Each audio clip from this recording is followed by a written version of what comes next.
So let's begin. Thank the new and old people. Welcome to Junior Wall Streeters. Welcome to this event. Um, couple um, things I would like to say first. Um, as always, I'd like to thank you for coming, and also thank our staff we have here. Um, Michelle Gosley, who's our financial literacy instructor, and investment teacher. So most of you who have any relationship with our organization, more than likely you will be dealing with Michelle from a teaching perspective. So I want to thank Michelle for everything that she does for the organization. I want to thank my wife, Kim Chisholm, as well. And also want to thank Kamari for his role in helping me get things together. He played a more active role this time, which is great. He graduated from high school, so I want to congratulate him with that. And true to his fashion, true to his fashion, um, last week I asked my dear son about his final grades, and he said, "You're asking the wrong person, Dad." Why? And we're going to talk about this because baseball is his primary concern. You're asking the wrong person. But I would like to commend the little fella because he got straight A's. He finished his last year with a 4.0 GPA, and he has a cum of 3.6 as he begins college 2 months from today. Congratulations, Junior Wall Streeters. And not only that, I want to commend him because he received an award for excellence in statistics and applied math. What is applied math? I don't know. But I'm glad he knows because he received a certificate for one of the senior academic awards for that. So congratulations, Kamari. And should I also say, he got an A+ in African American Studies. So nice job, Kamari. Keep up the good work. Those, Kamari. Thank you. By the way, Ms. Stevens, I'm glad you said that, and I'm glad you are here because if the boys are still interested in baseball, I'll just say this. Now is the time. You're so close to Atlanta. Some of the biggest baseball tournaments are happening now in the Atlanta area, the whole area.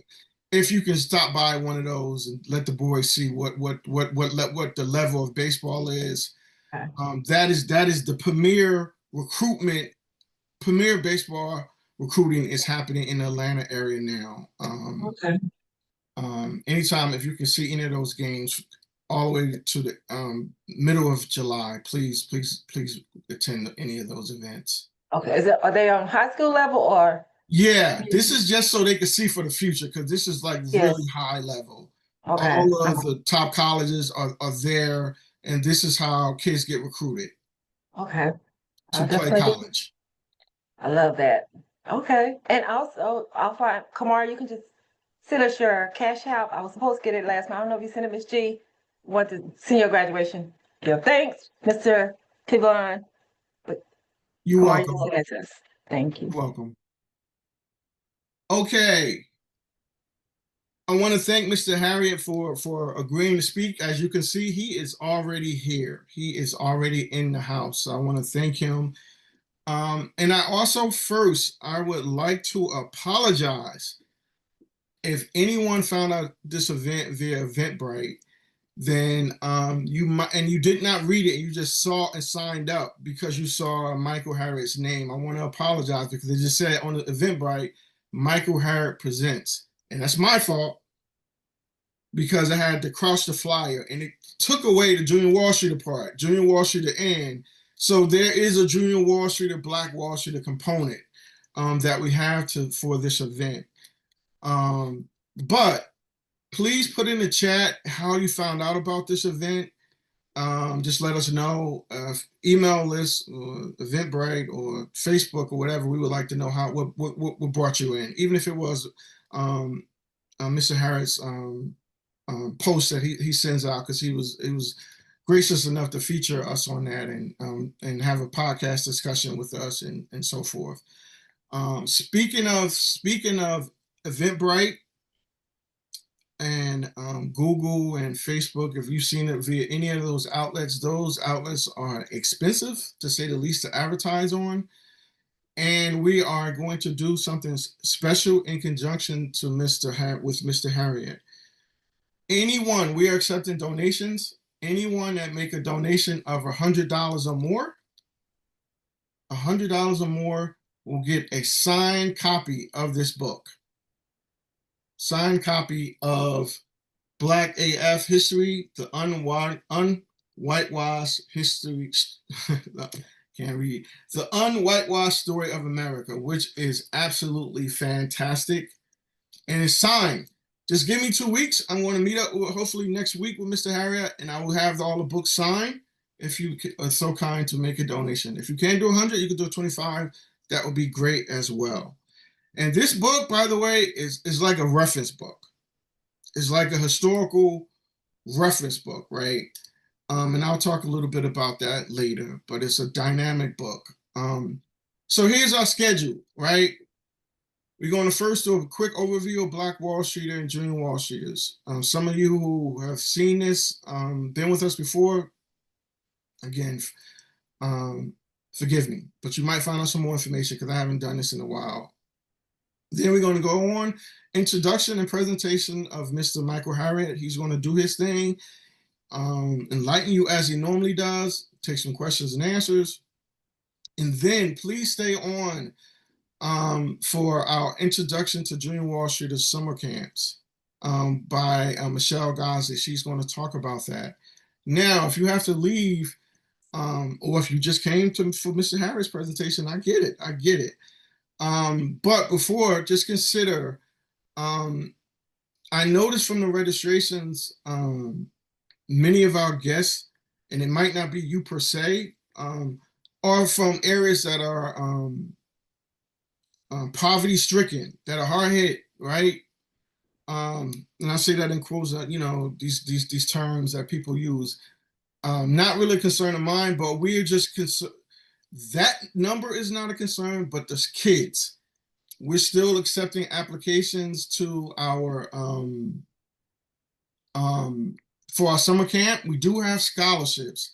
So like I saw someone from Oakland, I saw Chicago, my home city, Newark. If you're in the house, kids. If you know kids, between 12 and 21, we would like to have them. Scholarships, if needed, right? 2 summers ago, we had offered a scholarship, and to find out the kid tells all the business. The parents own 2 homes. Now, if you own 2 homes, you don't need a scholarship. Work with us. If you own 2 homes, you really don't need a scholarship. We're talking about people that like on public assistance and blah. We're trying to address the racial wealth gap, and we have scholarships. So we still have scholarships available for our summer camp that begins on June 23rd. Limited scholarships, but we have scholarships. So if you have family or friends, now, if you are going to tell them about it, please ensure that they attend. Sometimes the kids do not attend the 2-week camp fully, and we need to encourage them. First week is basic financial literacy skills with a dose of African-American history in there. Our African-American history we include, which some kids only want to come for that. They don't want to come for the financial part. It's like, we like doing both, right, Ms. G? We like covering both. And then the second week is all investing in the stock market. Although we start with day 1 with tracking our stocks. Day 1, we start tracking our investments. So please stay. Wait a minute. Let me pause for a second. Take a deep breath. This is a historical moment. This is a very historical moment for Junior Wall Streeters. We have Kinsey Campbell in the house. Yes, Kinsey. I see you eating there. Kinsey Campbell is in the house. Kinsey Campbell is the one and only student that has been with Junior Wall Streeters for 5 years. She joined her senior year in high school and stayed on for 4 years in college, and she just graduated from North Carolina A&T. Congratulations, Kinsey. Miss G and I were looking for you, and we'd like to meet with you because we have a gift we want to give you in honor of that. 5 years. So now, Kinsey, you are no longer a Junior Wall Street alumni. Michelle gave me this term. You are our official first Junior Wall Streeter ambassador. You are our ambassador. You, young lady, are our ambassador. I just wish you was interested in finance. But just because, I just wish. But we are here for you all the way. We have veterinarian parents. So whatever, if you want to do veterinarian stuff, please let us know because we're going to help you, whatever you do. I don't care if you're going to be an astronaut. I don't know none, but we're going to find it for you. Congratulations on graduating from North Carolina A&T as well. Glad you made it. Okay.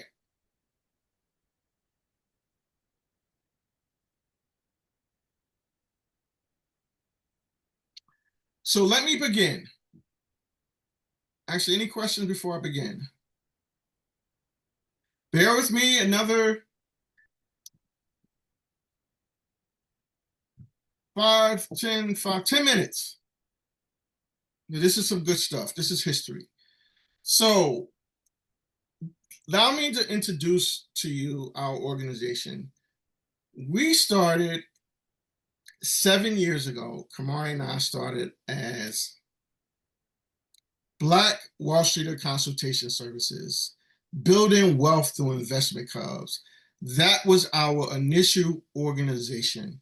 When we talk about addressing the wealth gap, this is one of the reasons why we started building wealth through investment clubs 7 years ago. And this event that I'm about to show you, this particular event, is what inspired me to name our organization Black Wall Street. And oh, I'm sorry, I apologize. The song that was playing was in honor of Sly Stone, who passed away earlier this week. That was the group, Sly and the Family Stones. Thank you for letting me be me. That was the name of that. So we're going to be us. Because I don't know if you guys are familiar with Mr. Harriot's work, but he is the truth. When I say the truth, I mean the truth. You guys got to sign up to a subscription. I mean, this guy, he asked the question, are white people dumb? And they didn't like that. But he asked the question. But I digress. This clip, to give you a little background on where we come from, right? Just bear with me so you can learn a little bit about us. Stories of triumph and tragedy, adventure and achievement, as we go in search of history.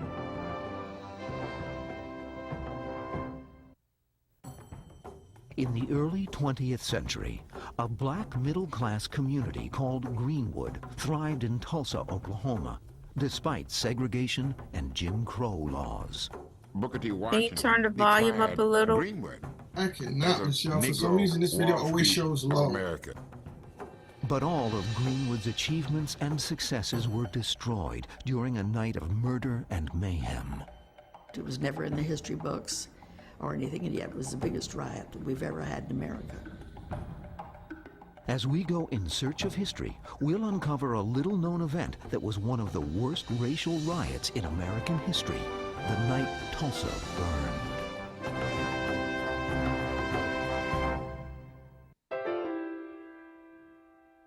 1921. The Greenwood section of Tulsa, Oklahoma is the center of African American life for the more than 11,000 black residents of the city. Within this community lie 108 black-owned businesses, 2 theaters, 2 black schools, and 15 doctor's offices. In fact, Greenwood is nationally recognized. Booker T. Washington, who came through here en route to Muskogee, when he saw the glitter and glamour and the bustling businesses, he declared Greenwood as a Negro Wall Street of America. And since the Civil Rights Movement, we had updated it to the Black Wall Street of America. Barred from shopping and socializing elsewhere in Tulsa, blacks build a place of their own, Greenwood. We had everything out on Greenwood and in the Negro area that you needed. There were we had drugstores, grocery stores, cleaners, hotels. All of that, of course, was destroyed when the riot came. On May 31st, 1921, in what has been described as the worst race riot in American history, Greenwood is destroyed. In less than 24 hours, a white mob reduces Black Wall Street to 36 square blocks of smoldering rubble. Scores of African Americans are killed and thousands are left homeless. White Tulsans not only invaded Black Tulsa, they not only looted homes and businesses, they burned it to the ground. The entire black community, aside from a few outlying areas, was absolutely put to the torch. The devastation of this community means much more than the destruction.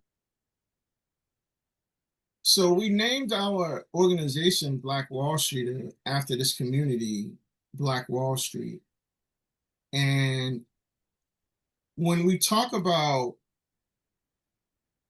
the racial wealth gap, and I don't know if many of you got a chance to look at the podcast, I would definitely recommend look at to watch the podcast.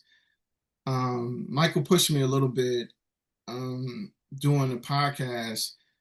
I'll be honest about that, because most of the time I do interviews via podcast, most of the people question me regarding the press release. And Michael wouldn't be, it was no press release. It was just him and I talking, and his background is economics as well. So, but our goal was to start investment clubs, right? So when we start investment clubs, we talk about these are ways. An investment club is a way to help you build wealth, right? And so what happened was I went to a national investment club meeting 7 years ago, and it was hundreds of people, over 500 people in the room. And I was like, we need to get some more Black people in this room. I mean, we need to get more Black people, more African Americans involved in investment clubs. And I had been the president of an investment club for over 20 years. And that's how we've been able to do many different things. And the primary purpose of an investment club is to improve financial literacy if necessary, invest in the stock market by pooling money together, thereby decreasing the risk of investing in the stock market alone, help you prepare for retirement financially and via financial education, meaning you can manage your own retirement portfolio, and opportunity to socialize amongst members. Joining or starting an investment club creates applicable investment experiences by increasing financial investment knowledge. And I wrote a book trying to encourage others to start investment clubs, because we had achieved a considerable amount of success with our own family investment club, right? We're talking about building wealth. We're talking about addressing the wealth gap.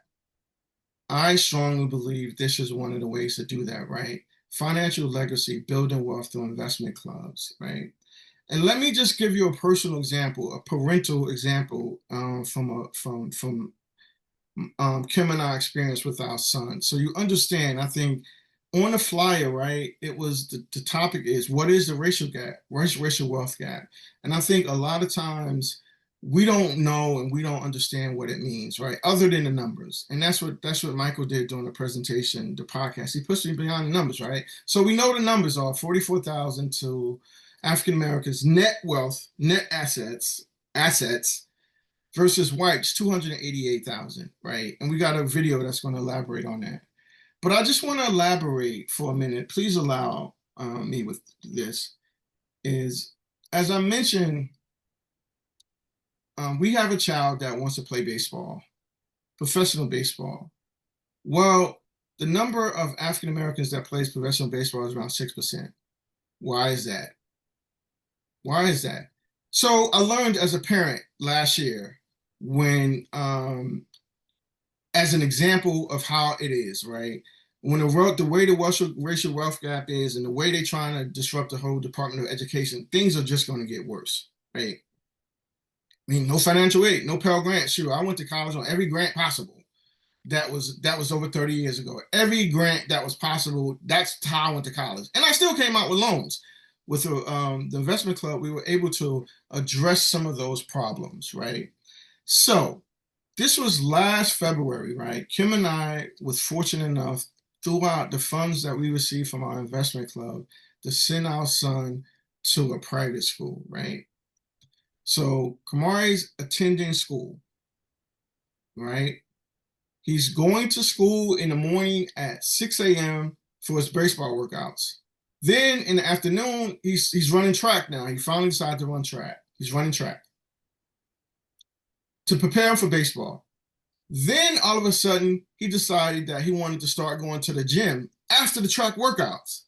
And I was like, yo, son, you do know you're a student, right? You do know you a full-time student.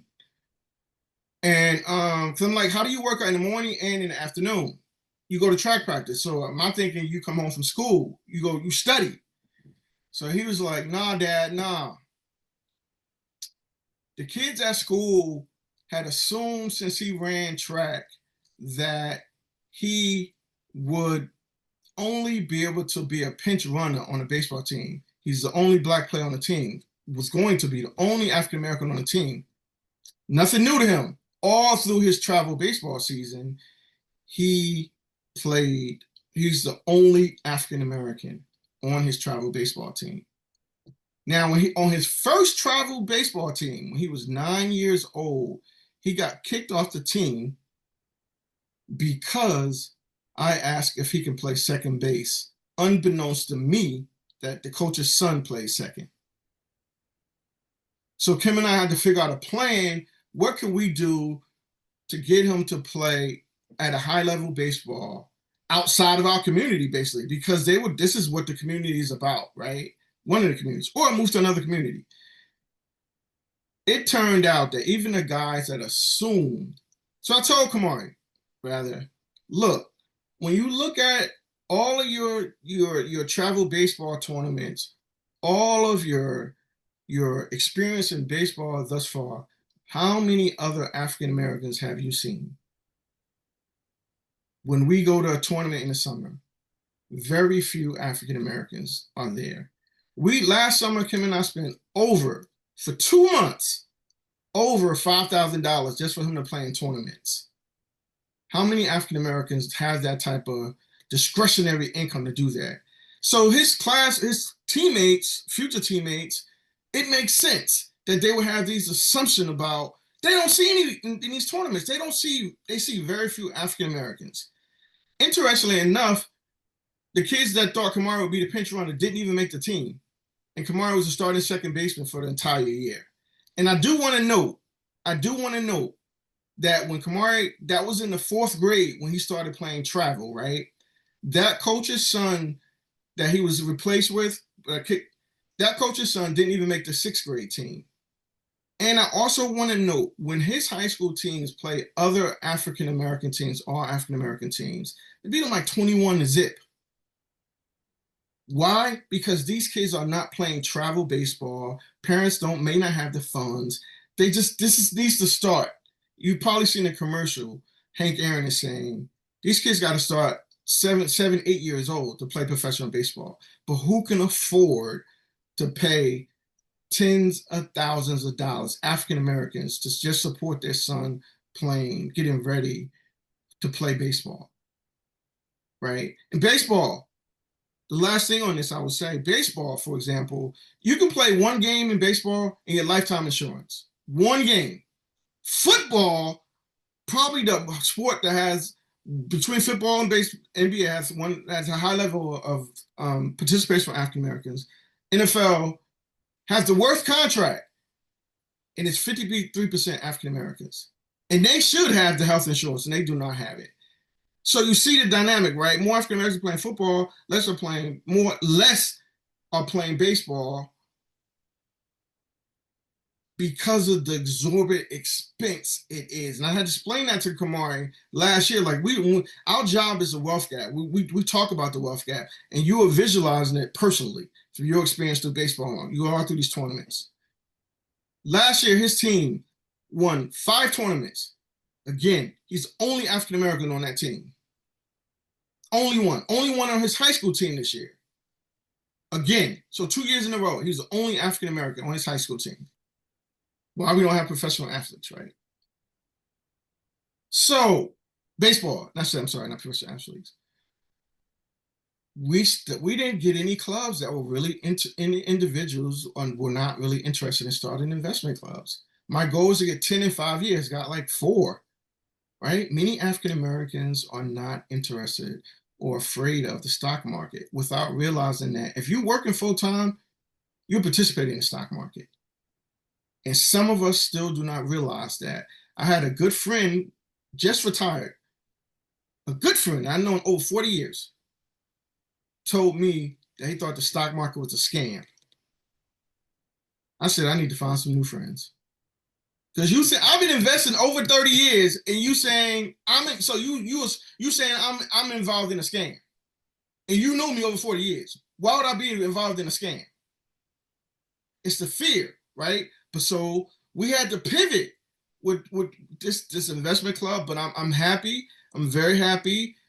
Michelle and I last week met with a potential investment club. The women, all women, they were between the ages of 50 and 70. They want to start an investment club. Now, the funny thing about this, the very interesting thing about this is when Kamari and I were on Good Morning America last year, most of the calls we got were from people over 60 trying to get their finances in order. Over 60 years old. And we work mainly with youth. We do adults, but mainly with youth. So, give me 5 more minutes, y'all. We right on, we gonna introduce Mr. Harriot.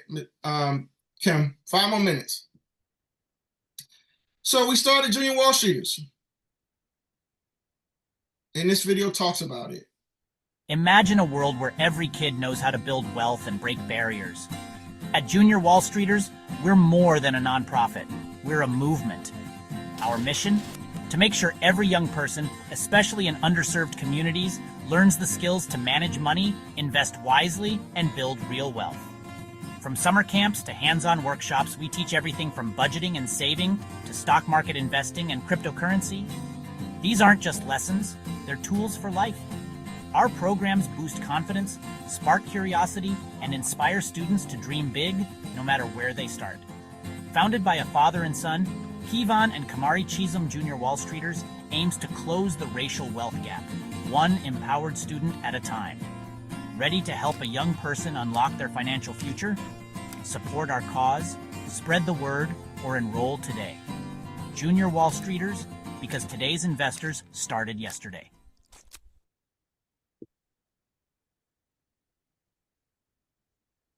And here's our mission.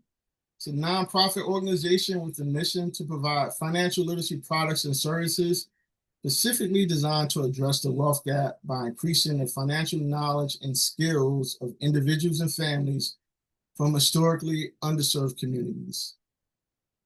And these products and services are presented within the context of history, race, cultural relevance for the 21st century.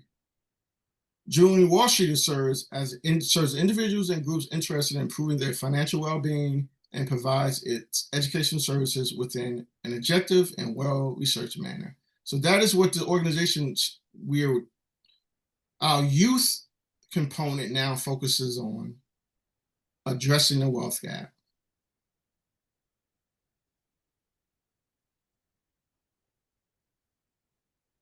And this video highlights the wealth gap,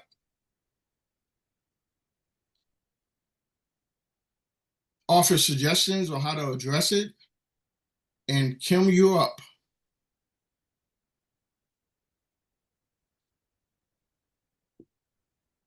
Let's break down the racial wealth gap.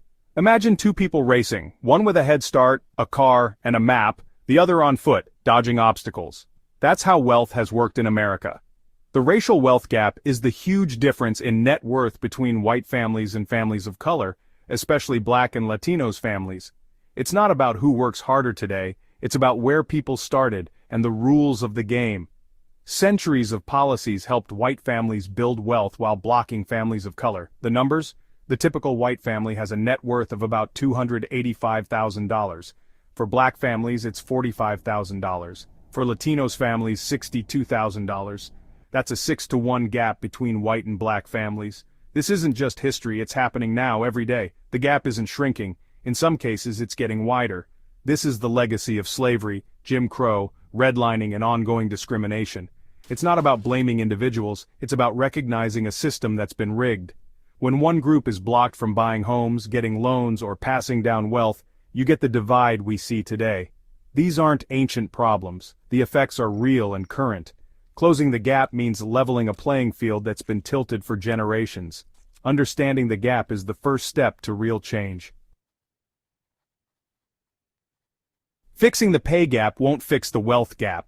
Income is what you earn. Wealth is what you own. Your house, savings, stocks, minus debts. Income is a river. Wealth is a lake.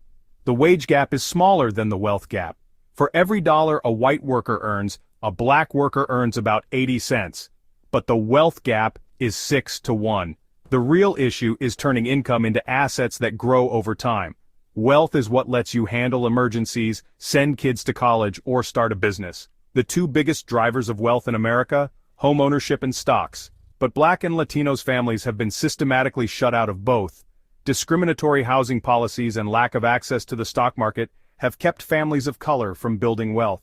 The pandemic made this worse. Families who owned homes and stocks got richer, while others fell further behind. When the economy shakes, it's wealth, not just income, that keeps you afloat. Wealth is the difference between weathering a storm and being swept away. That's why the wealth gap matters so much. We're told to save for emergencies, but for millions there's nothing left to save. Liquid asset poverty means not having enough cash to cover 3 months of expenses if your income stops. Over half of Black families and nearly half of Latinos families face this reality, compared to a quarter of white families. One unexpected bill can trigger a financial crisis, debt, eviction, and a cycle that's hard to escape. This isn't about not trying to save, it's about lower incomes, higher expenses, and no generational wealth to fall back on. Every dollar is already spent on basics, rent, food, utilities. The wealth gap isn't abstract, it's daily stress and anxiety, one setback away from disaster. Closing the gap means giving families the breathing room to actually live, not just survive. The problem is huge, but there are real solutions. Reparations are one bold idea, repairing the economic damage caused by slavery and racist policies. Some cities, like Evanston, Illinois, are already providing direct financial help to Black residents, especially for housing. The goal: help families buy homes, start businesses, or pay for education, the building blocks of generational wealth. It's not a handout, it's a hand up to a fair starting line. Beyond reparations, we need to close the homeownership gap. That means affordable housing, down payment assistance, and cracking down on discriminatory lending. Homeownership is the main highway to wealth. Everyone deserves access. We also need to democratize investing, better financial education, low-cost investment platforms, and ideas like baby bonds, government savings accounts for every child, with more for those from lower wealth families. These funds could help with college, a home, or starting a business. The goal: diversify the path to wealth. It shouldn't just be about owning a home. Everyone deserves a chance to own a piece of the economy. Closing the racial wealth gap isn't just about justice, it's about building a stronger country for everyone. When millions are stuck in financial instability, the whole economy suffers. Investing in closing the gap lifts neighborhoods, supports businesses, and strengthens communities. This isn't a zero-sum game. Helping families of color build wealth doesn't take away from anyone else. A more equitable society is more resilient and prosperous. Your future should be shaped by your dreams and effort, not your skin color or zip code. This problem is big, but it's solvable, created by policy, fixable by policy. It takes courage, commitment, and all of us working together. By supporting smart policies and demanding change, we can make the American dream real for everyone. That's a future worth fighting for.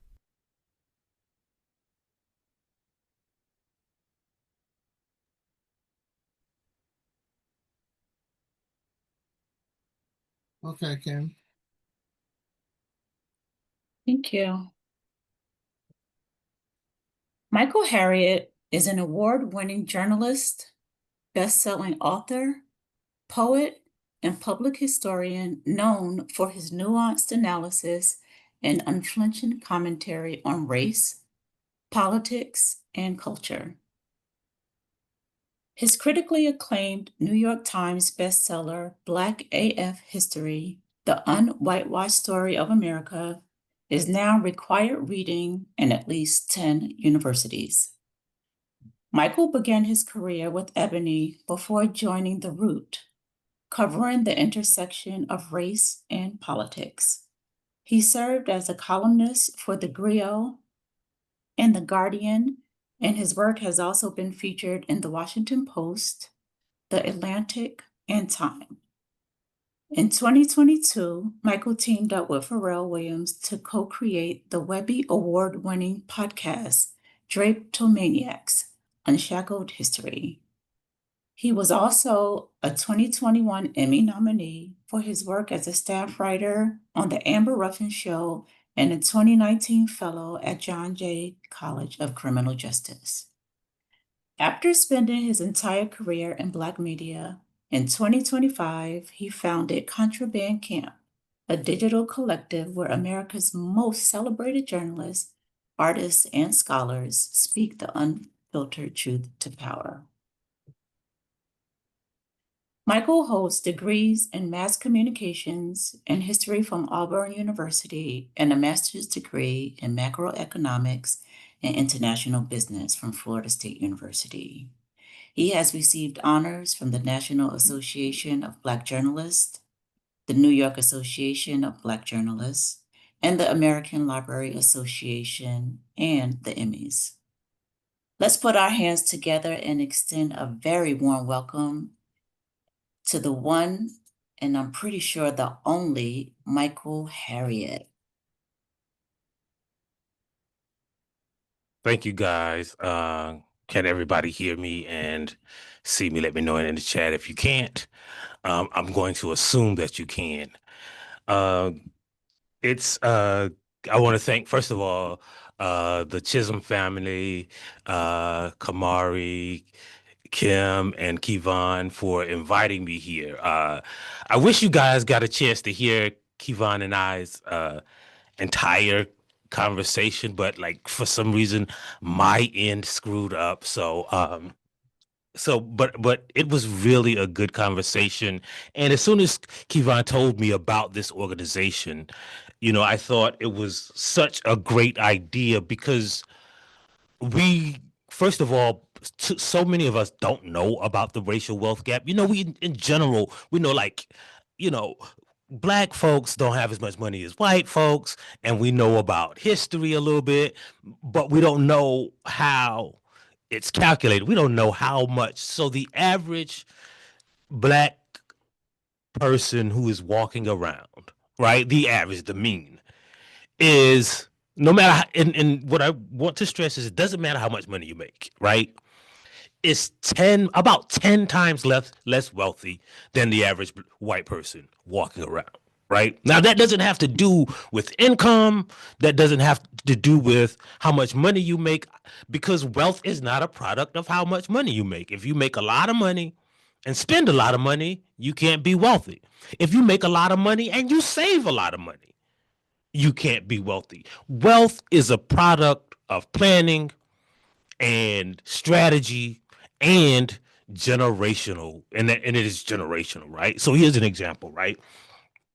I grew up poor, right? Um, and my grandfather, when in the 1950s, built the home, right? Just with his own hands, and then over the years, like my uncles added on to it. Well, even though my family didn't make a lot of money because that home was debt free, that was our source of wealth. There are people still living in that home, right? Now you think about that, right?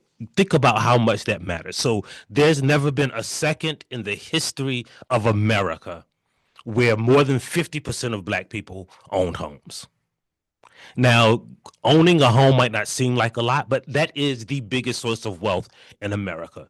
And you think about it, you don't have to go in debt when your kids go to college if you got a home, right? You can take out a loan against your home, right? You can, if your children, for instance, wants to do something like play baseball, right? Well, a kid doesn't reach their physical maturity until about 21 years old. So if they want to get into a baseball system, how are they going to make money until they really know if they can actually play this professionally? Well, if you got a debt-free home, a source of wealth, not necessarily money, but a source of wealth, right? Just having a home that you don't have to pay rent on or a mortgage on lets a child, for instance, pursue their dreams without going into debt, right? It's a way of not passing on generational debt. Now, for the young people listening, all of this sounds boring, right? It sounds real boring because you ain't thinking about like how you gonna pay for college. You know your mom and daddy got you, right? But I can explain how it can affect you, right? So, like, imagine if you played for the New York Yankees, right? And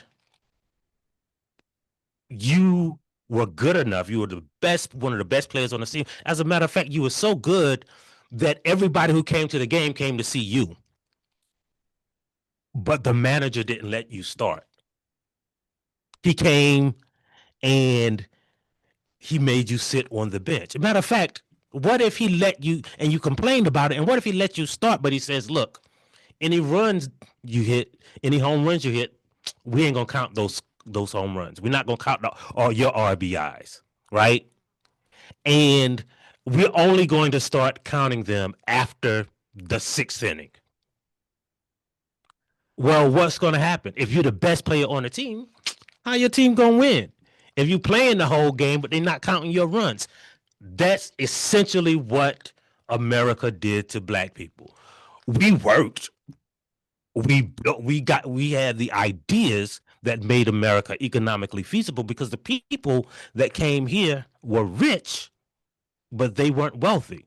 The land here is what made them wealthy, but the land was worth nothing without our labor. So we built the economy that America is based on, but they didn't start counting our runs. They didn't they didn't pay us until really 1865. They made it legal, kinda, but they had a system called sharecropping where you was nominally working, but they still didn't pay you, right?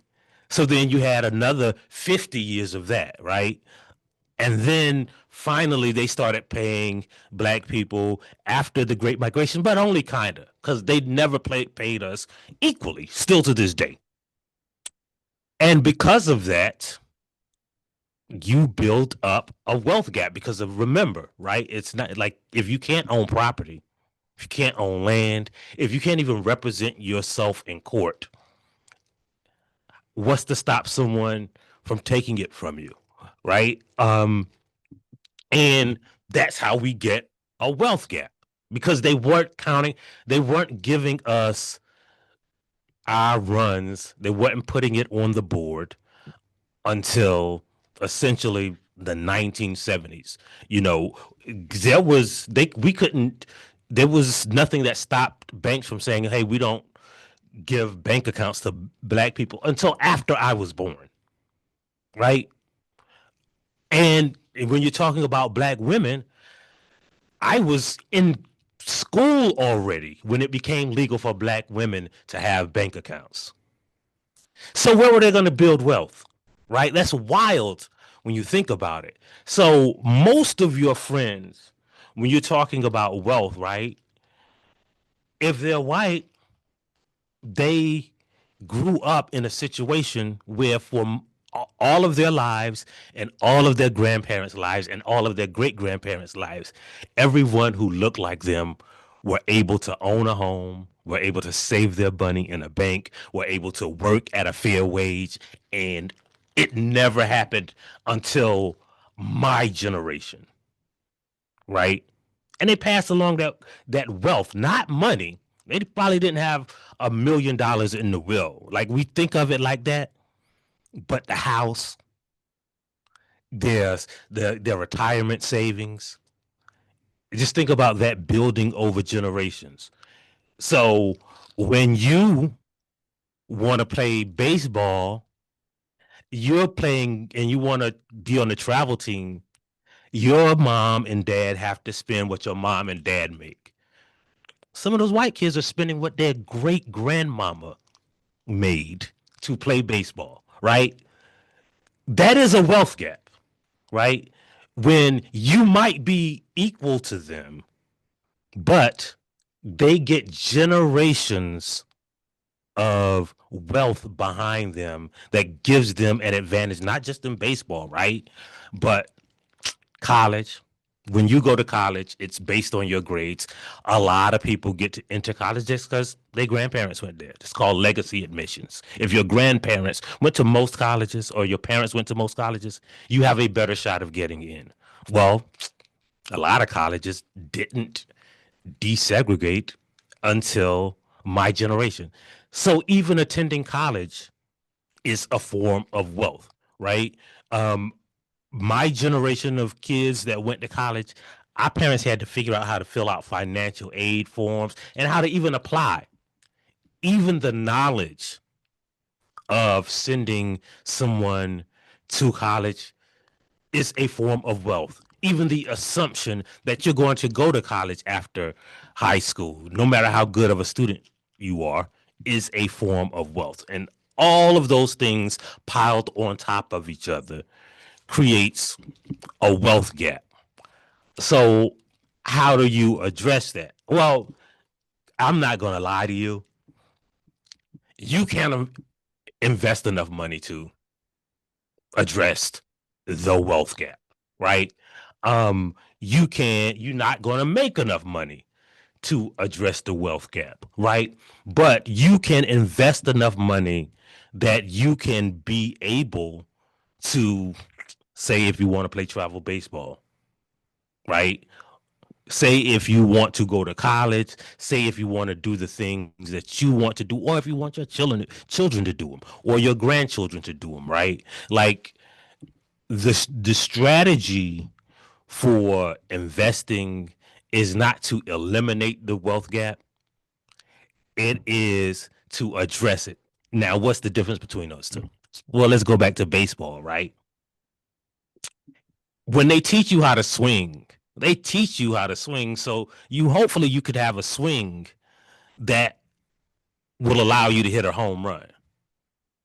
But if you hit a single, most of the time you're not going to hit a home run. Almost every time, like 90% of the time, you're never going to hit a home run. But you're addressing your stance, the way you swing addresses the way you approach hitting the ball.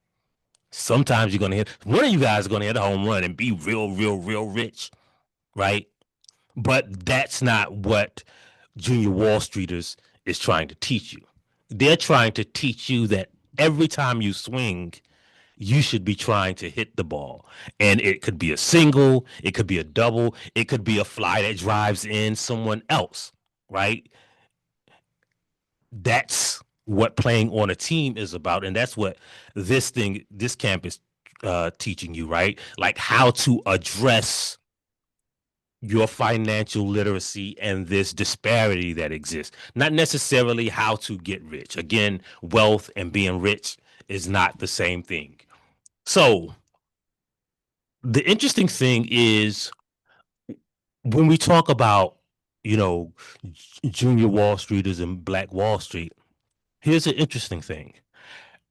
We know about Black Wall Street in Tulsa because of the legend, but did you know that there were like a bunch of Black Wall Streets, right?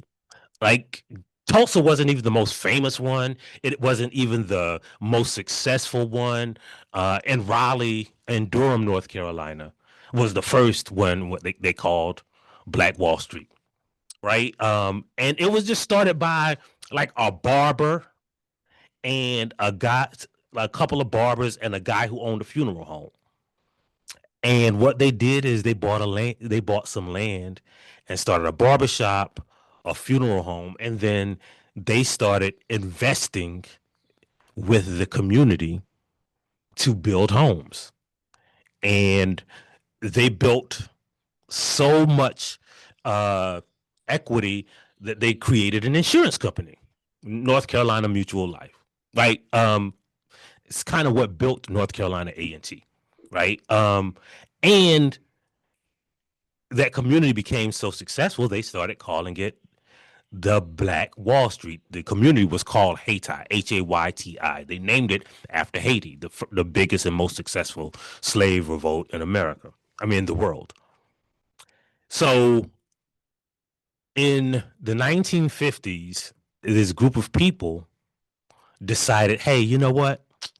Those people on Black Wall Street in Durham, they making too much money.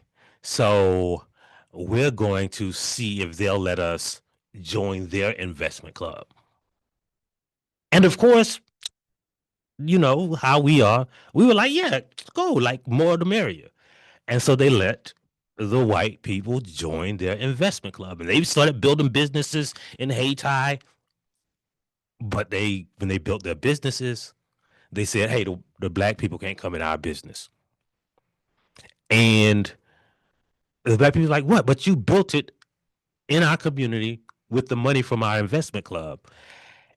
And the white people were like, we don't care. And one of the businesses, Royal Ice Cream, kicked them out and they refused to leave. And that was the first sit-in. Started because of Black Wall Street in Durham's Black Wall Street. Another Black Wall Street was in Tuskegee, right? Like the Greenwood section of Tulsa got its name because the Black Wall Street in Tuskegee was named Greenwood, right? So in Birmingham, Alabama, they had one. In Memphis, the first black multimillionaire, if it was today, he would be a billionaire, Robert Church. He owned so many businesses that he desegregated the entire city. Not only did he desegregate the entire city, right, that he had like streets for different purposes. Like one street was just for schools. One street was just for parks. One street was just for seeing live music and listening to going to the club, basically. And that street was Bill Street, and that's where the blues started. Because of a guy who was an investor started Black Wall Street, right, in Memphis. And so these things that I'm telling you about, right, music, when you think about it, right, like all of the music in America, rock and roll, blues, hip hop, R&B, all of that started from Black Americans' ingenuity and talent and art. And we couldn't capitalize on them. White people made millions on it. But that is a form of wealth.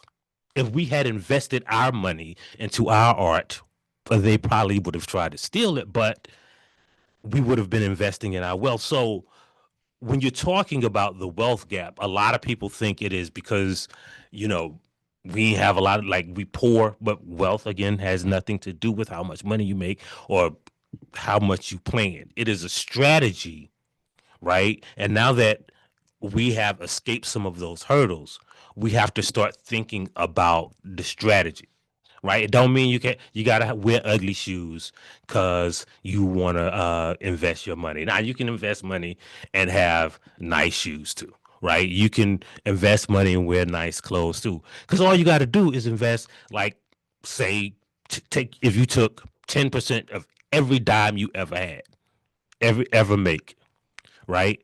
Every payday, you take 10% and invest it or use it. Well, even if that investment doesn't make any money at all, you know what you got? Every 2 months, you got an extra payday, right? Like that, you get an extra payday for not working at all if you invest 10%. So what if you invest 10%, right? Like, one of the things you can calculate is how much money should I invest to get an extra payday. If you invest 25% and you get paid every week, you get an extra payday every month, right?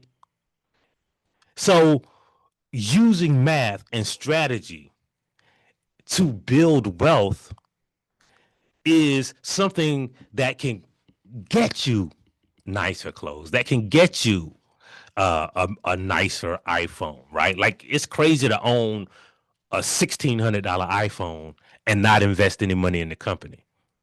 You know why? Because if you invest in the company, all of your friends that get iPhones are paying you, right?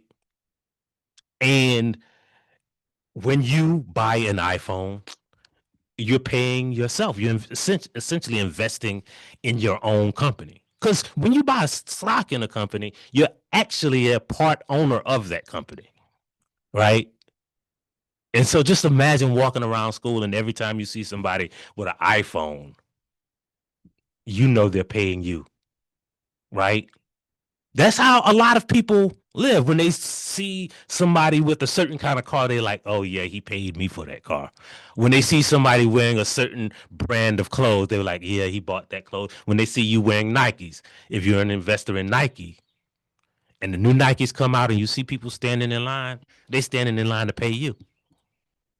And so that's how the strategy of investing can turn around our approach to financial stability, right? Like, because we ain't like, we want to hit a home run. I'm not gonna lie, I'm trying to hit a home run every time I swing. But even if you hit a single, you still building wealth, right? Even if you invest a little bit, you still getting an extra paycheck.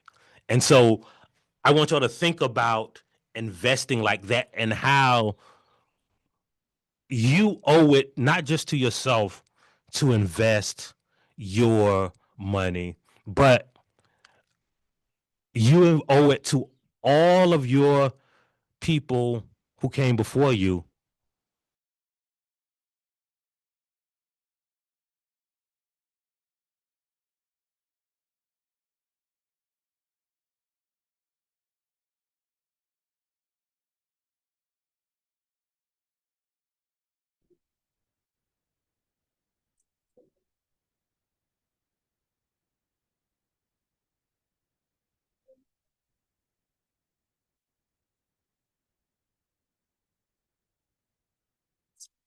Our speaker frozen, Kevon. Yeah, I think he's having technical difficulties. Okay. Give us 1 minute to get him back.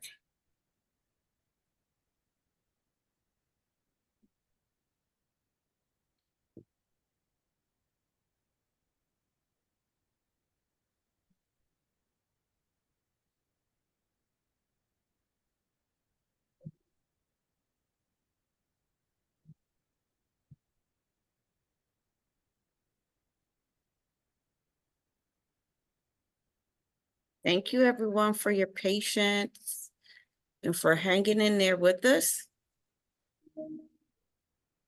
He was sharing with us how we could hit a home run by investing. If you haven't started, it's not too late.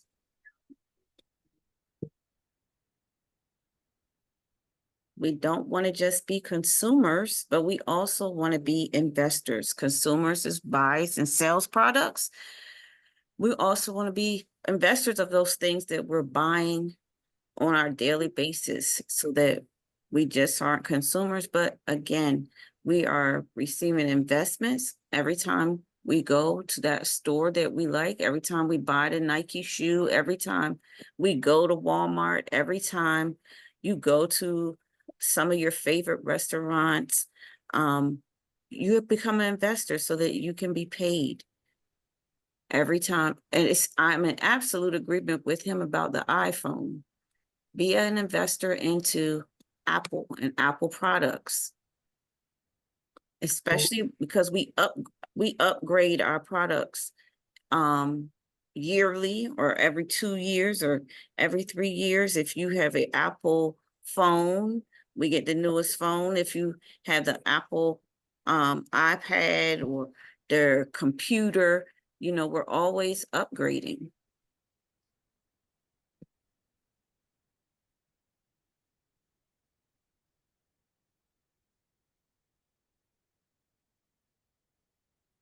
I just sent him a text waiting to hear back. Okay. Does anyone have any questions for Ms. G or I in the meantime? Are you able to share the link of the podcast that you had recently with Michael? Yes, I can do that, actually. Okay. I know someone asked about it in the chat, and he also made mention of it in his introduction. Yes.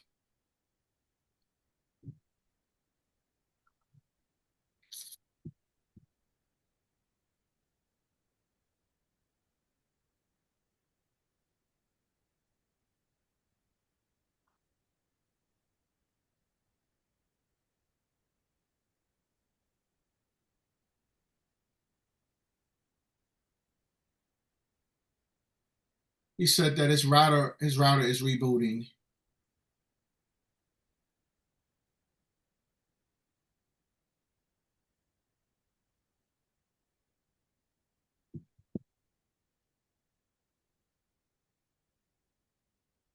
So he'll be back shortly, right after his router reboots.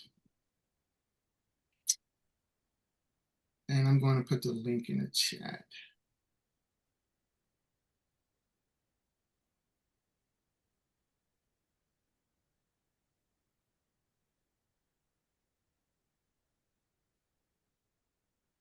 Ron, I also, was thinking about this. It's been, I think, about 1 year since you've been on Good Morning America, you and Kamari. Yes. And I wonder if that would be a great link to also share in the chat. Okay. It's a great idea.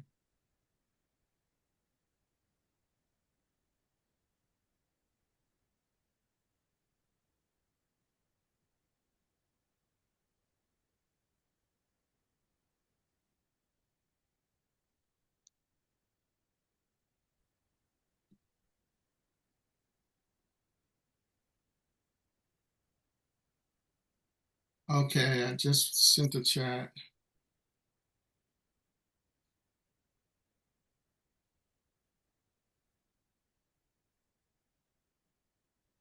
Okay, see, Michelle, do you handle with C Weaver Row? How can she share the Zoom link?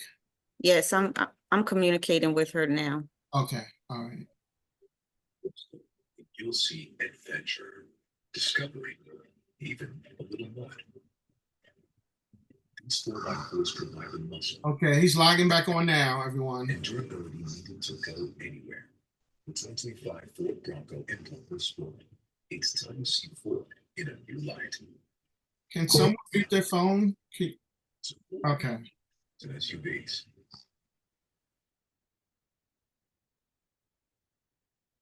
I'm sorry about that. I don't know what happened. The Wi-Fi just disappeared and then reappeared. Can you guys hear me? Yes, you were writing a great thought. You were about to offer some wisdom. Yeah. So what I was going to say is that we have to remember that, when we talk about the story of America, we always think of it as like these intelligent, idea people came here and settled in this country. But the real story of America is that the people who came here like were rich but incompetent. They starved. The first generation of people that came to America literally starved to death because they didn't know how to grow food, right? They were eating each other.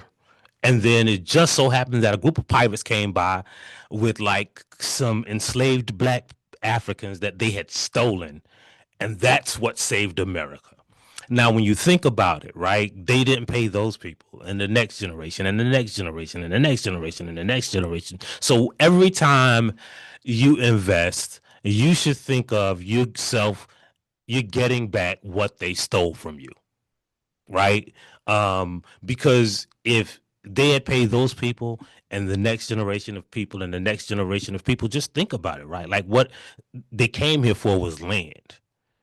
And we tended that land. We made America wealthy. They didn't know how to grow the food, right? Not just they didn't have the muscles or the strength. They didn't know how to do it. We did. So they took our intellectual property and made vast, untold billions off of it. And we just need to get some of it back. Now, if anybody has questions, I'll be happy to answer anybody's question.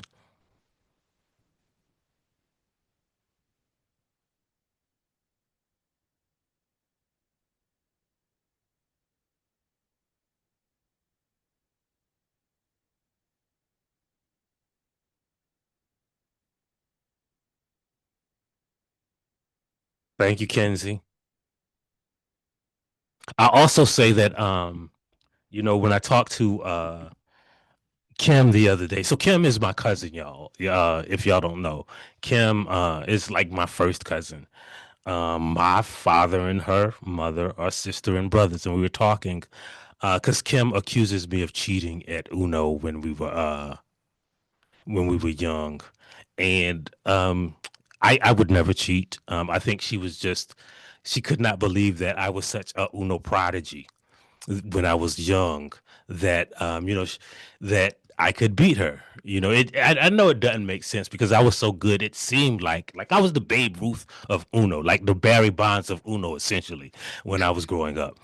But it's instructive because, right? Just imagine if you were playing Uno. I don't even know if y'all even play Uno now, but imagine if you were playing Uno and everybody started with 3 cards and you started with 7, right? Because the person who gets the Uno first, gets rid of their cards first, wins the game. Or imagine if everybody got to pick wild cards and you just got random 3s and 7s, not even a skip or a reverse. Well, that's how it is when for our existence in America.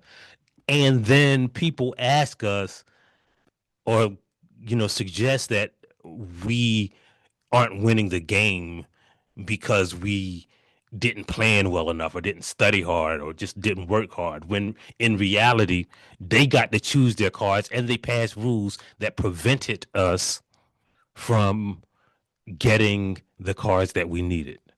Elena, I see you have your hand up for a question. Hi, Elena Turner. How are you? Nice to meet you, Michael. Nice to meet you too. Yes. Question, can you talk a little bit about your book and how it relates to I think you've already been touching on that, but a little bit more about the research and also how it relates to the importance of investing. Well, I don't talk about a lot about investing in the book. It's more about history, but there are some things that we learn from it, right? About wealth and the wealth gap and why there is a wealth gap, right? So one of the stories that I tell is that, again, when the people came here, they were, you know, essentially cannibals. They couldn't grow stuff. They were incompetent. Well, after they realized, oh, the Africans could, they know how to do the stuff that we don't know how to do, they passed a law, and it was called the Head Rights Law. And what it said is, if you brought anybody over here who actually knew how to do stuff, then for every person you bought over here, we'll give you 50 free acres of land, right? And so they bought white people over here as indentured servants and gave them, you work for me for 7 years and then we can split the land, the free land that I got. Well, one of the interesting things about that is the origin of why things have to come off your credit after 7 years. It was called the Lord's releases in Leviticus. And so after 7 years, it was the same. All your debts were essentially paid, right? Well, in 1638, this dude named George Menifee said, well, what if I bring some black folks over here that I don't have to give what they call the Lord's release? I don't ever have to set them free. And so he got, we found the documents where he got 1,500 acres of land for, quote, the Negroes I brought out of Africa. And it started a head rights boom. So the people who came here didn't build their wealth by, by thinking of ideas or working hard or building farms or even growing food. It is that they owned slaves that gave them their wealth, right? Like the slaves didn't, like the crops that they grew didn't give them their wealth. That gave them income.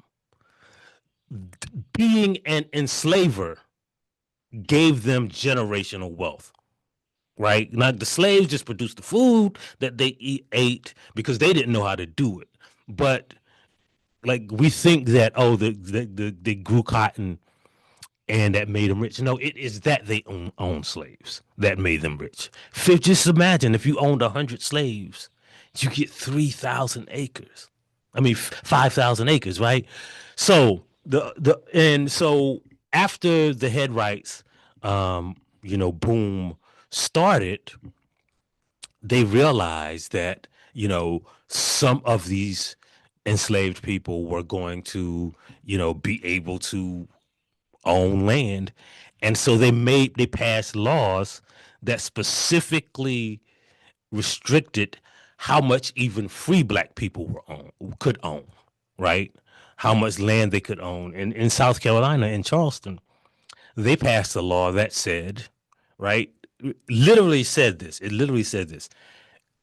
If a white person could get, like if a black person had a horse, and if a white person could get 2 other white people to say, that's not his horse, it's this guy's horse, then they could take his horse or his land or his cattle, right? So you couldn't get too rich because white folks might notice it and take your wealth, even if you were free, right? So that is the source of the wealth gap, right?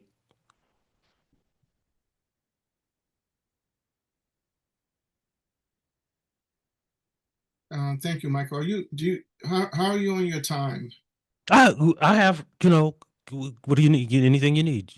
Okay, thank you. I just wanted to ask you a question since we have quite a few young people from our program here. Like you, in your position in your career now, you pretty much say and do what you want, it seems, which is, I mean, it seems like that's a sign of freedom also. How do you get to a position, like how do you encourage young people, because they think they could do that, but really they don't have anything to fall back on. Like they could, if they say certain things, they could lose their job. Right. So again, you're right, Kevon. That is a source of freedom and that is a source of power. And the only way to get there in many positions, right, is to first build credibility inside a system or working and learning and educating yourself, right? Like, people don't listen to me because I say stuff. People listen to me because, like, when I say stuff about history, it's because, like, I went across the country and researched this. They read stuff that I wrote in newspapers because, like, I started what I say about education started out with me as a young journalist covering, like, going from school to school for a newspaper and just having to interview the principal on what's going on at the school that day, or attending every school board meeting in the districts I covered. So when I say something about education, it is because I have a knowledge base that makes my opinion valuable. Nobody will ask me my opinion until they know, unless if I didn't do that work earlier, right? Like, it works that way in any job, right? Like, if you are an attorney, right, you can't get all the great cases until you work all of those menial cases, and they know that you know the basics of the law, you know how to make an argument, you know how to file a brief, right? And then you get to be a star, right? Like, when we see even people like playing music, right? Like, we see, like, so I did uh, a series called Drapetomaniacs with one of my friends, Pharrell, who's a producer.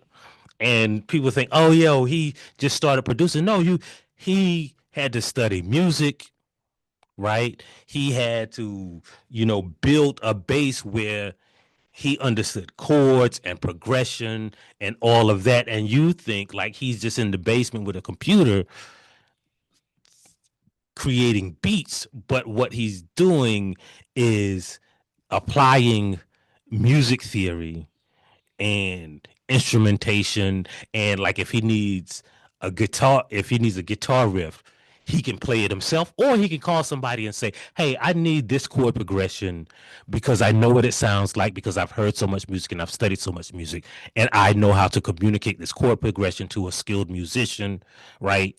And so the way to achieve that artistic or intellectual or economic freedom is you first have to build a solid base. That's what Kevon is offering, right? Like, you can make a lot of money in the stock market, but you got to know the basics first, right? Like, just imagine by the time you graduate from college and get a good job and working and get some paychecks or get a bonus, and you're ahead of the game because you know how to invest. You know what those symbols mean on the stock market. You know what a short sell is because you've already had the basics. Now, it is a form of wealth to grow up in a house with parents who just inherently taught you that, right?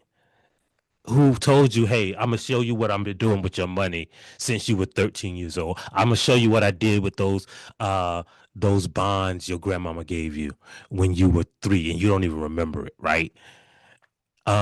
We don't have that luxury, so we have to do stuff like this.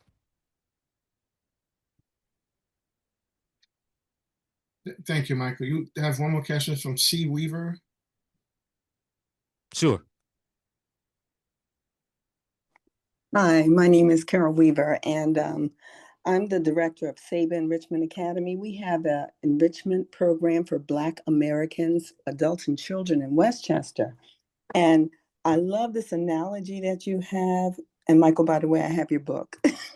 And I use it with my adult class. But another analogy to think about when you're talking about wealth, so is the Monopoly game. And I don't know if you've heard this already. You probably had, but this may bring it home to a lot of the people on the call. Because if I decided to play Monopoly with you, right?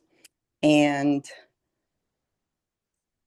for 400 rounds of the Monopoly game, I didn't allow you to win any money or have any money or anything on the board.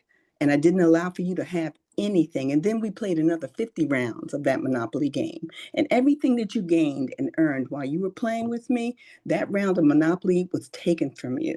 That was Tulsa, that was Rosewood, and those are places that, built Black economic wealth. They were self-sufficient, and we owned our own properties, our own stores, just like you said earlier, but they burned them to the ground. So that's 450 years that we have to deal with, and we're catching up. So you don't get a chance to just reap what you've benefited. And every time that you play, the person that you're playing against, they get to take your money. They get to take your wealth. So being able to invest and learning how this game works is going to be to the advantage of everyone on the call. And we have to teach our young people that it is important to know how to play this game because it's rigged against us. That's all. Sorry. I didn't want to take up too much of your time.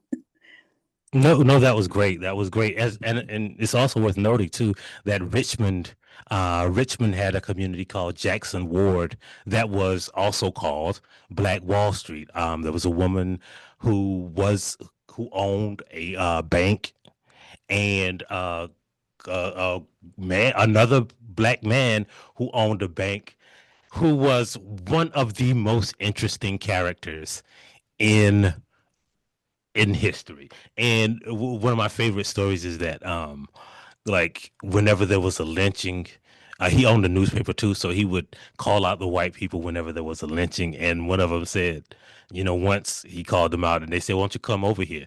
So he hopped on the plane, on the train, grabbed his two twin 45s and showed up, and nobody was there to meet him. But Richmond was also a Black Wall Street. And when you talk about Tulsa, when you talk about Rosewood, those were places that they burned to the ground. But the most common way that they destroyed those Black Wall Streets was with just highways. They would just say, "Hey, we're going to put interstate through the town, and where we're going to put it through is through the Black prominent area." So Jackson Ward was destroyed by a highway. Right. The same thing with Durham, the one that I was telling you about earlier. So when you think about like how they destroyed it, it's not always, in a single act of violence or a mob. Sometimes, again, because they have wealth, right, they get to determine like whether they own those homes in those white neighborhoods. So you can't put a highway through there, right? So in the communities where we don't necessarily have as much wealth, or where we are building wealth, all of that wealth is destroyed, or all that progress is destroyed, just because to not disturb all of their generational wealth. So I think that's important to know too. Like, it's not always like a mob with pitchforks and torches. Sometimes it's just, we are going to protect white wealth by taking away Black wealth. Okay. Mike, I think this is a question in the chat. She says, I don't know if she's being funny or not. She says, so none of the white enslavers bootstrapped as they're expecting Black people to do? No, none of those people bootstrap. Like, when you think about even the most prominent geniuses in American history, like the myth of the white bootstrapper is a hardworking white people. Like, like one of the most prominent examples is George Washington chopping down a cherry tree. It's something like we all learned and we were told. Like, George Washington had 21 slaves when he was 11 years old. There was no reason for him to be out there with an axe, right? Like this, and we know it's not true, right? But they keep telling us this, right? Like the idea of this bootstrapping, like even the heroic people like Davy Crockett, and like Davy Crockett was like wandering in the desert until he got enslaved people to show him how to be a pioneer. There were no white pioneers. There were no white builders. all of the things like from the White House to the way Washington D.C. is laid out, all of that stuff is the product of Black ingenuity. Again, it is not just hard work and big muscles and out there sweating and picking cotton. It is the intellectual property that was stolen, right? You think about, and I'll end with this, right? These last two things, and if anybody has a question, I'll still answer it. But two of the most interesting facts to me is that before the Civil War in 1960, right, the value of the enslaved Africans in America was calculated at being worth more than all of the railroads, factories, and all of the cash that was in all of the banks in America combined. Like just the black bodies. So you could go, Thomas Jefferson did. You could go, and if you were low on cash, you could go get a mortgage on your slaves. You keep the slaves, and they give you money, and you just pay off the loan over time, right? So even the modern banking system, the American banking system, it was built on the bodies of slaves. And what is interesting, and I'll end with this, right? So when you call yourself junior Wall Streeters, right? Because you don't say Black Wall Streeters. So when the city of New York was founded, they used to sell slave by a tree. It was called a button hook tree. And that was the slave market for, the first 50 years. And so because it was where the slave market was, businesses started forming around that button hook tree. And because it was near the river, right at the port where the slaves got off, they built a structure to prevent it from flooding. And so that street became Wall Street because of the wall. And the button hook agreement is the agreement that started the New York Stock Exchange. It all goes back to us. Like all of that wealth goes back to us. If you Google the button hook agreement, and it is the agreement that Wall Street still operates under. If you Google the name of Wall Street, where it is in New York, it was originally a slave market, right? So that all of the wealth, all of those stock symbols you see started with us. Just one final question before you go, Michael. And by the way, Kim says she wanted a rematch for Uno, and Miss Small expressed her regrets of not being able to come because she had her last Zeta meeting. But we hear a lot about reparations, and I just wanted to know how do you define the need, or how do you define reparations? I like. One thing I find really fascinating about your book is the research, like the history. Like I read an article before you and I spoke about reparations, and they talked about Sherman, General Sherman.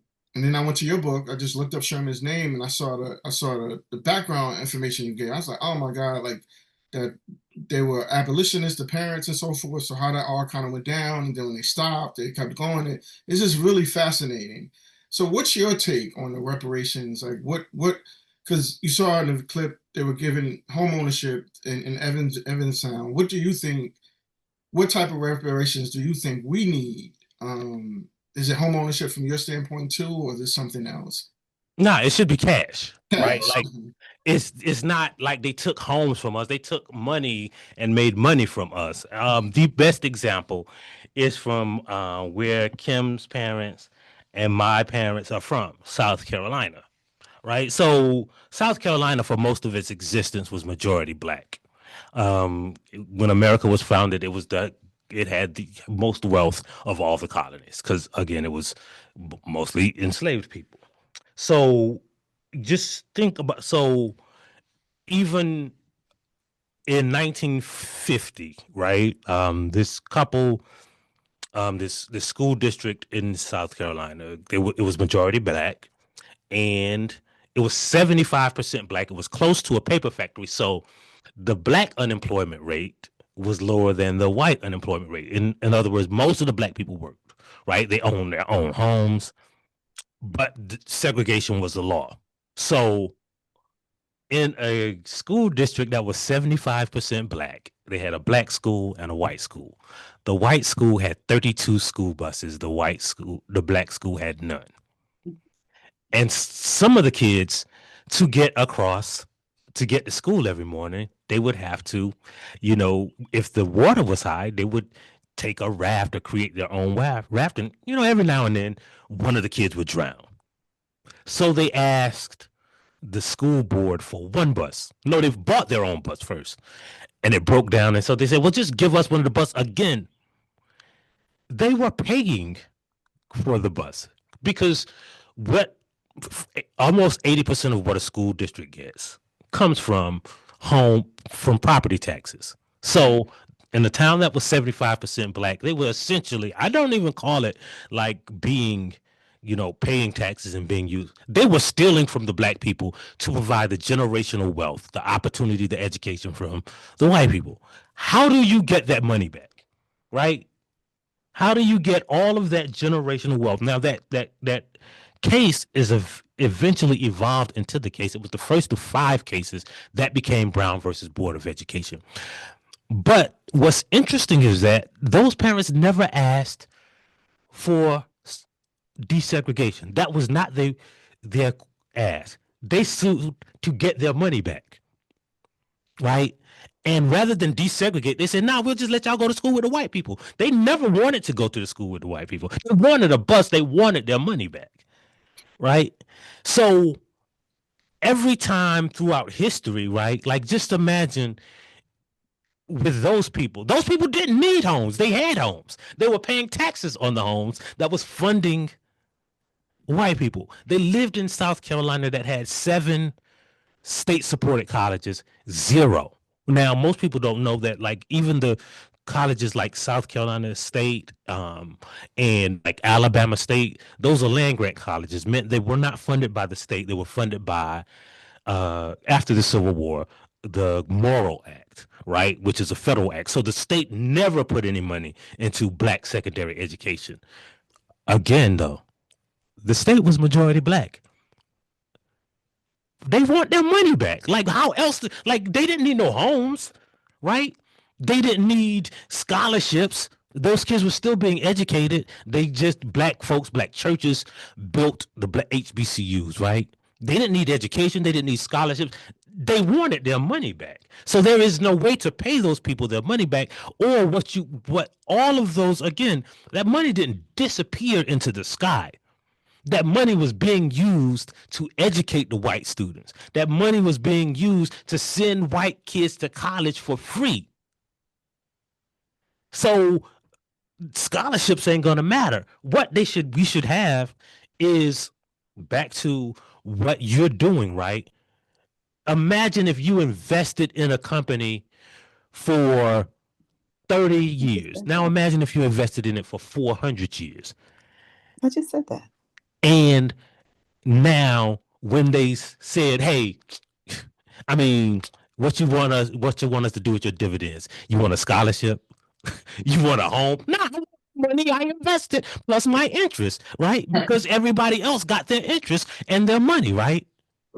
Right. So that is the only path for reparations. And it is not like we think, oh, that's a lot of money. But we found $1 trillion under the couch when COVID hit.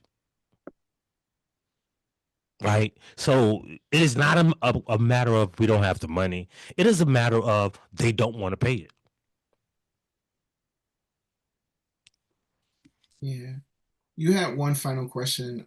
What South Carolina, Mr. Dyson, who was one of our biggest supporters, he said his family's from Summertown, South Carolina. So yeah, so that case is actually from Somerton. That actually started in Somerton. Briggs versus Elliott is the name of the case. So Brown versus Board of Education was actually started in Somerton, South Carolina. There is even a petition to change the name because there was a Supreme Court justice who didn't want it to be named after a case from the South, so they named it Brown versus Board of Education, since it was in Kansas. But my family is from like Kim's side is from Charleston.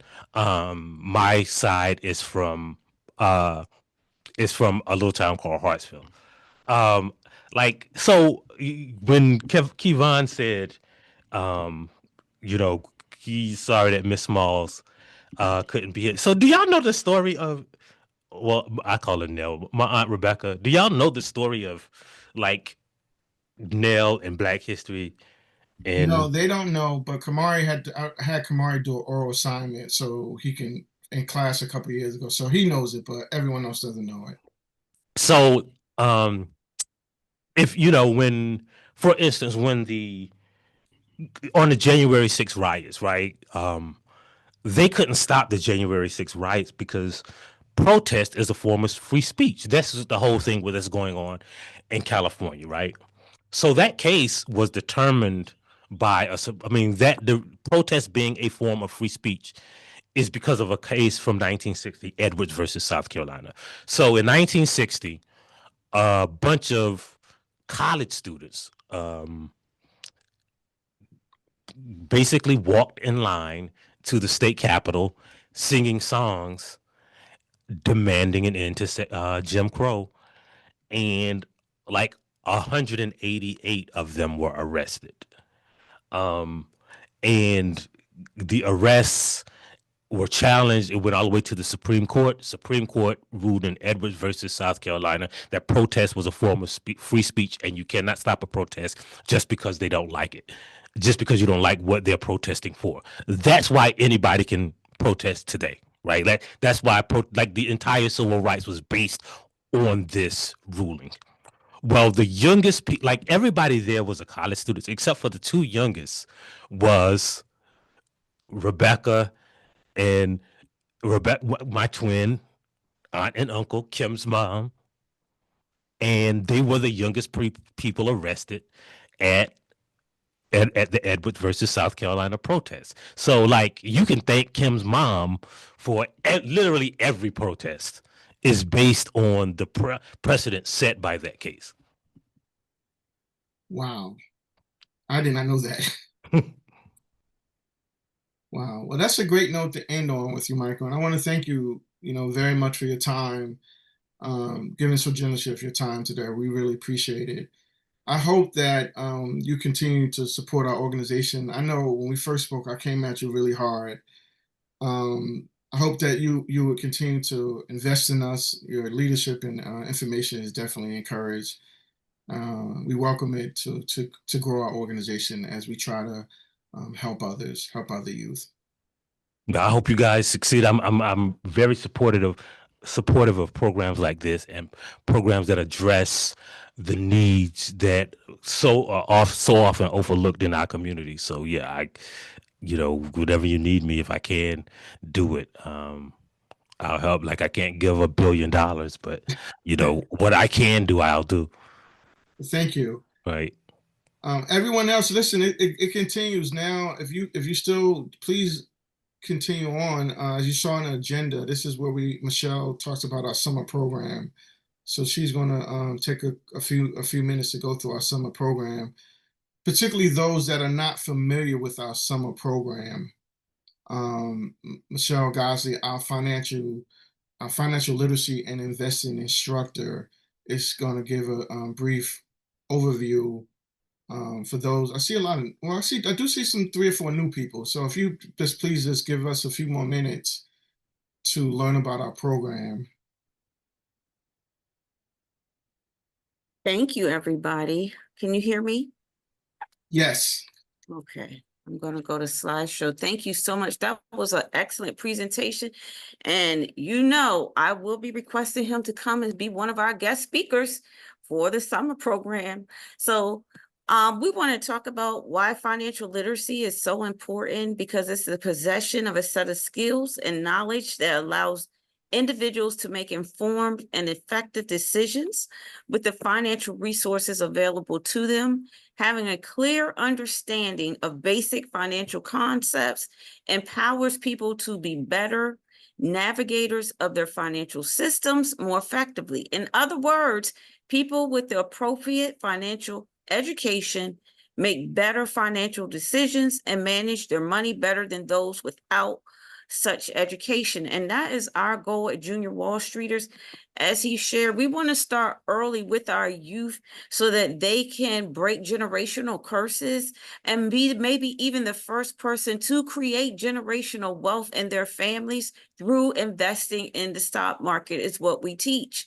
We also teach other skills, and I'm going to show you that slide in just a few. A recent study revealed that the following regarding African Americans. Number one, other than retirement counts, only 37% own wealth generating products such as stocks and mutual funds. Only 35% believe that they are adequately preparing for retirement. And if you're not paying attention, guys, retirement age is going up. It's not going down. When my parents retired, they were 55 years old. Well, that's not the case. You can retire legally at 59 and a half. However, the retirement age has increased to 62, 67 years old. And as we're beginning to live longer than our youth, which has never happened before until about 3 years ago, the trajectory changed.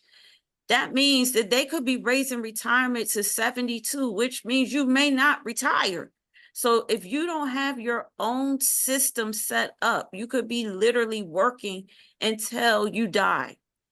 Less than 25% have saved more than 6 months of cash in an emergency fund. Hence, the need for additional financial literacy programs for adults and youth are very, very necessary now. All right, so how can we do this?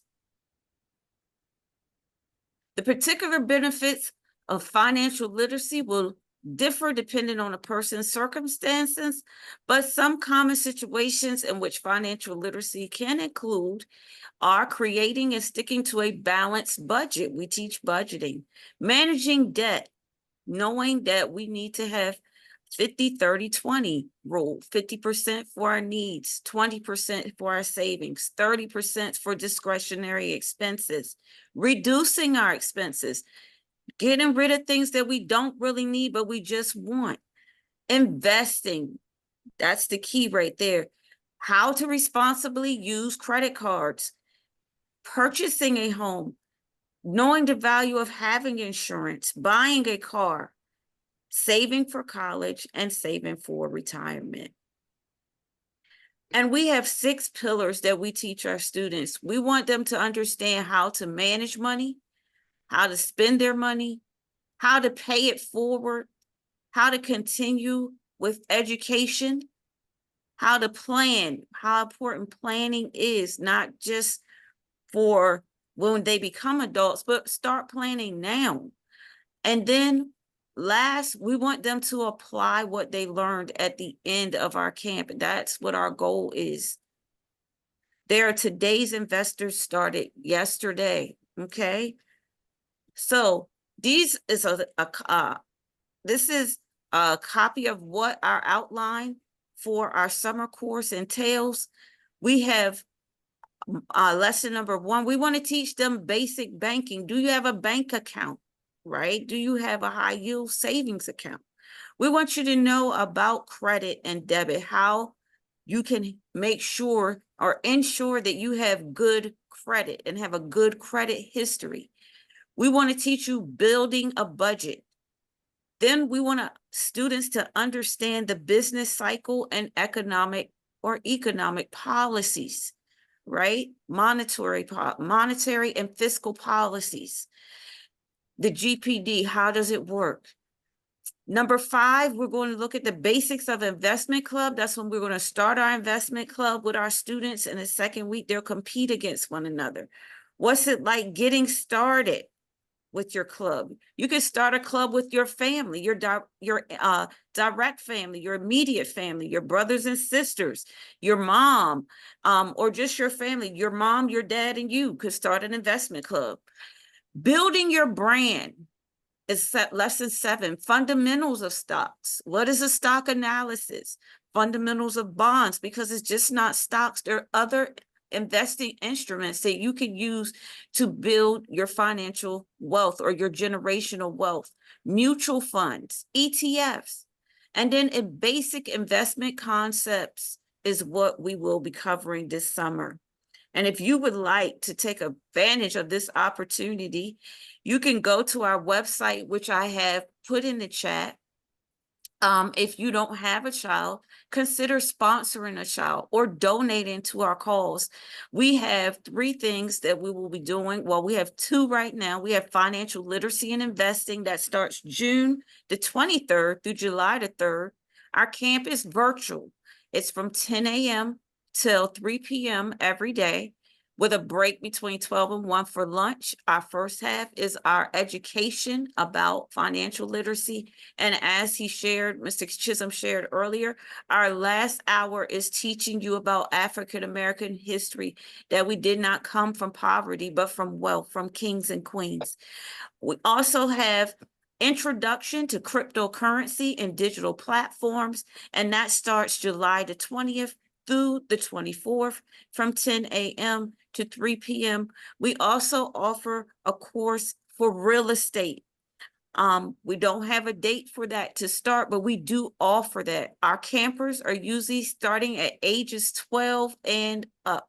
So 12 to about 21, we've had college level students, because it's never too early for them to start. Thank you so much for this opportunity to share.